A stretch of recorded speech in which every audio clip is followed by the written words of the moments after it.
আসসালামু আলাইকুম প্রিয় দর্শক, আপনারা জানেন যে খুব শীঘ্রই সরকারি কর্মচারীরা মহার্ঘ ভাতা পেতে যাচ্ছেন। তো আজকে 24শে মে যুগান্তর পত্রিকায় মহার্ঘ ভাতা নিয়ে নতুন তথ্য দিলেন উপদেষ্টা শিরোনামে একটি গুরুত্বপূর্ণ সংবাদ প্রচার করেছে। তো আশা করছি আপনারা সম্পূর্ণ ভিডিওটি দেখবেন। আগামী অর্থ বছরের 2025-26 বাজেট দিতে যাচ্ছে অন্তর্বর্তী সরকারের অর্থ উপদেষ্টা ডক্টর সালেউদ্দিন আহমেদ। বাস্তবমুখী ও জনকল্যাণমূলক একটি বাজেট দেওয়ার স্বপ্নের কথা তুলে ধরে উপদেষ্টা বলেন, আসন্ন বাজেটে সরকারি চাকরিজীবীদের জন্য মহার্ঘ ভাতার ঘোষণা থাকবে, তবে রেশন ও সচিবালয় ভাতার মতো সব ভাতা একসঙ্গে দেওয়া সম্ভব হচ্ছে না। এই সময় অর্থ উপদেষ্টা দেশের অর্থনৈতিক উন্নয়ন বাজেটের আকার কমিয়ে আনার যৌক্তিকতা, ঘাটতি বাজেট, জিডিপির 4% মধ্যে রাখা, ব্যাংক খাত সহ বিভিন্ন বিষয়ে খোলামেলা আলোচনা করেন। সাক্ষাৎকার নিয়েছেন বিশেষ প্রতিনিধি মিজান চৌধুরী। সরকারি চাকরিজীবীদের মহার্ঘ ভাতা, রেশন ভাতা ও সচিবালয় ভাতার বিষয়ে সালেউদ্দিন আহমেদ বলেন, আমরা চেষ্টা করবো, তবে শুনেন, সচিবালয় ভাতা মহার্ঘ ভাতা একসঙ্গে ডাবল হয়ে যাবে। সচিবালয় ভাতা দেওয়া হলে বাইরে যারা সরকারি চাকরি করছে তারাও বলবে আমাদের ভাতা দেওয়া হলো না কেন। আসলে বাইরেও আমাদের অনেক অফিসার আছে, সচিবালয় ভাতা না দেওয়ায় এটি একটি কারণ। আবার রেশন ভাতাও চাচ্ছে চাকরিজীবীরা, তাদের যৌক্তিকতা হচ্ছে রেশন সুবিধা পুলিশ ও বিজিবি পায়, আমরা কেন পাবো না।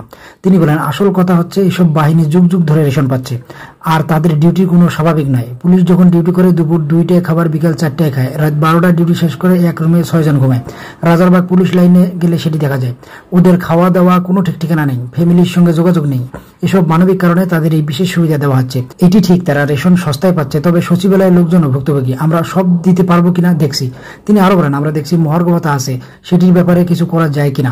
সব সমহারে দিতে গেলে বহু অর্থের প্রয়োজন। এখন কর্মচারীদের রেশন দাবি বিবেচনায় আছে, তবে তারা যেভাবে চাচ্ছে সেভাবে হবে না। আগামী 1 বা 2 সপ্তাহ আছে বাজেট ঘোষণার, সেখানে মহার্ঘ ভাতা ঘোষণা করা হবে। আইএমএফ এর ভর্তুকি কমিয়ে আনতে শর্তের বিষয়ে অর্থ উপদেষ্টা বলেন, আইএমএফ এর শর্ত থাকলে কৃষিতে ভর্তুকি কমানো হবে না। ভর্তুকি দেওয়ার কারণে পণ্যের দাম কিছুটা কমছে। আমি বলবো, এরপরও কৃষক উৎপাদিত পণ্যের ন্যায্য মূল্য পাচ্ছে না। এখন সবচেয়ে বেশি ভর্তুকি দিতে হচ্ছে এলএনজি, পেট্রোল ও ডিজেলে। এ খাতের ভর্তুকির পরিমাণ নির্ভর করছে আন্তর্জাতিক বাজারের মূল্যের উপর। আগামী দিনগুলোতে ভর্তুকি কমানোর প্রক্রিয়া হিসেবে ইতিমধ্যে বিদ্যুৎ ও জ্বালানি মন্ত্রণালয়কে সিস্টেম লস কমাতে বলেছি। এছাড়াও বিদ্যুতের উৎপাদন ব্যয় কমাতে বলা হয়েছে, কারণ বিদেশ থেকে এনএলজি বেশি মূল্যে কিনে কম মূল্যে বিক্রি করছে সরকার। আমার মতে এসব খাতে সবসময় ভর্তুকি দেওয়া যাবে না। এনএলজি ভর্তুকি কমাতে বলেছি। আসন্ন বাজেটে বকেয়া ভর্তুকি পরিশোধ করা হবে, এরপর পর্যায়ক্রমে তা কমিয়ে আনা হবে।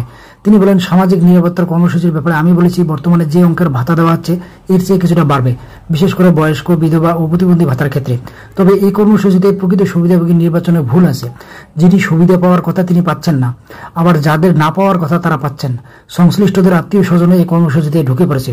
ইতিমধ্যে আমরা ভুয়া সুবিধাভোগী শনাক্ত করেছি। সামাজিক নিরাপত্তা কর্মসূচির ডেটাবেজ আপডেট করতে পারলে প্রকৃত সুবিধাভোগীর সংখ্যা মিলবে। ডেটাবেজ না থাকার কারণে এই কর্মসূচিতে 1 কোটির বেশি উপকারভোগীর সংখ্যা দেখানো হলেও সেখানে 20 লাখের মতো অস্তিত্ব নেই।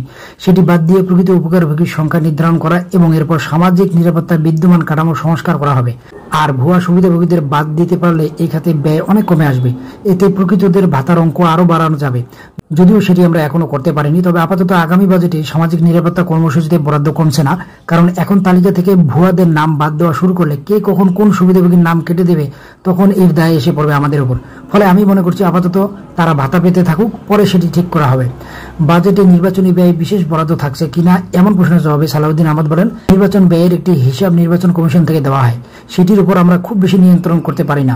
নির্বাচন একটি স্পর্শকাতর বিষয়। নির্বাচন কমিশনের গঠনতন্ত্র অনুযায়ী বাজেট চাইলে আমরা দিয়ে থাকি। অবশ্য আশা করি কমিশন অহেতুক টাকা বরাদ্দ চাইবে না, তবে জাতীয় নির্বাচনের কারণে বাজেটে একটু চাপ পড়বে। নির্বাচনের কারণে অফিসারদের বাইরে যেতে হবে, ভোট কেন্দ্রে শিক্ষকদের পাঠাতে হবে, এসব খাতে ব্যয় হবে, সেটি আমরা দেখব। তো দর্শক, এই ছিল মহার্ঘ ভাতার বিষয়ে নতুন আপডেটটি। ধন্যবাদ সবাইকে, ভালো থাকবেন।